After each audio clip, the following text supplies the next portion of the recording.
नमस्कार दोस्तों, सभी फसलों को बढ़वार के लिए और अच्छी उपज के लिए पोषक तत्वों की बहुत आवश्यकता होती है। यह पोषक तत्व पौधे मिट्टी से प्राप्त करते हैं। लगातार फसल उत्पादन करने से इन पोषक तत्वों की मिट्टी में कमी हो जाती है, जिनकी पूर्ति करने के लिए किसान खाद का ही प्रयोग करते हैं। प्रत्येक खाद में कुछ पोषक तत्व अधिक मात्रा में होते हैं तो कुछ पोषक तत्व कम मात्रा में होते हैं, परंतु किसी भी खाद में सभी पोषक तत्व उपलब्ध या पर्याप्त मात्रा में नहीं होते। जिंक, जिसे हम आम भाषा में जस्ता भी कहते हैं, फसलों के लिए बहुत ही आवश्यक तत्व माना जाता है। जिंक ये सूक्ष्म पोषक तत्वों की श्रेणी में आता है, जिसे प्रायः किसान अलग अलग फार्म में जैसे जिंक सल्फेट या और भी किसी फार्म में अप्लाई करते रहते हैं, खेत में डालते रहते हैं। जिंक की कमी अगर फसल में हो जाती है तो मक्का में सफ़ेद कली रोग या कहीं वाइट रोग उत्पन्न हो जाता है और अन्य फसल जैसे नींबू में लिटिल लीफ और धान में खेरा जैसे रोग उत्पन्न हो जाते हैं।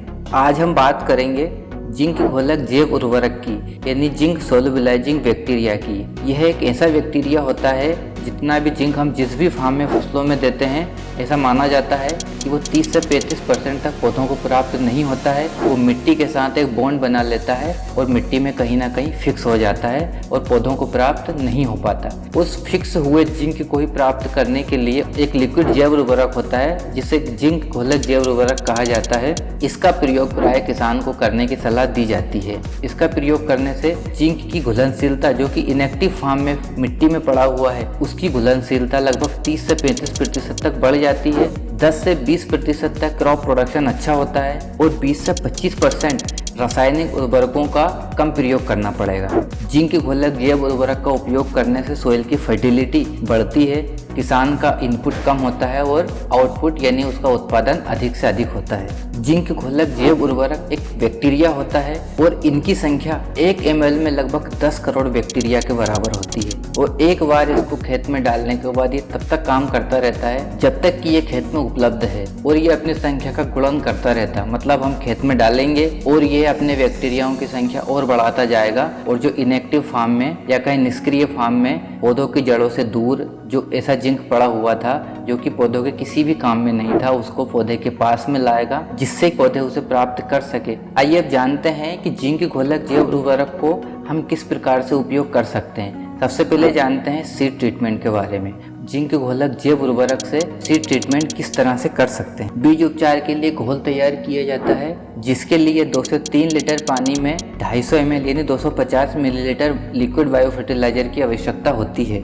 इस सॉल्यूशन में लगभग 50 से 60 किलोग्राम बीज को डालकर हाथ से अच्छे से मिलाते हैं, जिससे कि इसकी एक परत यानी लिक्विड बायो फर्टिलाइजर की एक परत हर एक बीज पर समान मात्रा में फैल जाए। इसके बाद में इसे छाया में सुखा देते हैं और कोशिश करनी चाहिए कि जितनी जल्दी हो सके इस उपचारित बीज को खेतों में बो दिया जाए। दूसरी मेथड है रूट ट्रीटमेंट यानी जड़ उपचार। जड़ उपचार प्रायः उन फसलों के लिए उपयोग किया जाता है जो कि ट्रांसप्लांटिंग जैसी क्रॉप है, जैसे कि धान। इसमें भी घोल बनाया जाता है, जिसके लिए 4 से 5 लीटर पानी में 250 मिलीलीटर लिक्विड बायो फर्टिलाइजर का उपयोग किया जाता है और हमारे द्वारा तैयार किए गए इस घोल में 20 से 30 मिनट तक जो भी सीडलिंग हम खेत में रोपाई के लिए ले जा रहे हैं, इस सॉल्यूशन में डिप करके रखना चाहिए, जिससे कि जैव उर्वरक जड़ों द्वारा सोख लिया जाए और उसके बाद में इन उपचारित पौधों को जितना जल्दी हो सके रोपाई कर दी जाए। आइए अंत में जानते हैं सॉइल ट्रीटमेंट यानी मृदा उपचार के बारे में। इसके लिए 300 से 400 मिलीलीटर लिक्विड बायो फर्टिलाइजर 1 एकड़ के लिए पर्याप्त होता है। मृदा उपचार के लिए 50 से 100 किलोग्राम सॉइल सैंड या कंपोस्ट में 300 से 400 मिलीलीटर लिक्विड बायो फर्टिलाइजर को अच्छे से मिक्स कर लेते हैं और इस तैयार किए गए मिक्सचर को बुवाई से 24 घंटे पहले या आखिरी जुताई के समय खेत में एक समान रूप से फैला दिया जाता है। हम जिंक सोल्युबलाइजिंग बैक्टीरिया का तीनों विधियों में से किसी भी विधि से उपयोग कर सकते हैं, जिससे कि बैक्टीरिया हमारी सॉइल में पहुंच जाए। और जब भी हम जिस भी फार्म में जिंक का उपयोग करेंगे और इनएक्टिव फार्म में या कहीं अक्रिय रूप में जो भी जिंक सॉइल में पड़ा हुआ है, वो धीरे धीरे पौधों को प्राप्त होंगे। उम्मीद करता हूँ दोस्तों आपको हमारा वीडियो पसंद आया होगा। अगर वीडियो अच्छा लगे तो शेयर करिए और चैनल को सब्सक्राइब भी कर लीजिए और बेल आइकन को भी ऑन कर लीजिए, जिससे कोई भी वीडियो आपका मिस ना हो। तो चलिए मिलते हैं ऐसे किसी इन्फॉर्मेटिव वीडियो में। तब तक के लिए नमस्कार।